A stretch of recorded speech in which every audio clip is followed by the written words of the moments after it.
India is already the third largest lubricant market globally, and it continues to grow steadily, driven by rapid industrialization and an expanding vehicle base. Success in India is key to our finished lubricants business. Mobil has remained committed to Indian customers and has grown to become the leading brand in both automotive and industrial sectors. Our greenfield lubricants manufacturing investment is a long-term investment in the commitment to the country's rising demand for high-quality, high-performance lubricants. The facility's real impact extends further. It is a significant boost to the government's Make in India initiative.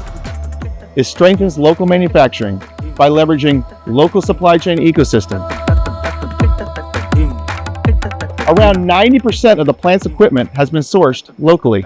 Our project also generates employment for about 1,200 people during the construction phase. As we move towards commercial operations, our focus remains on delivering long-term value to our customers, our partners, and the communities we serve. We are really proud to be building here and even more excited about what lies ahead.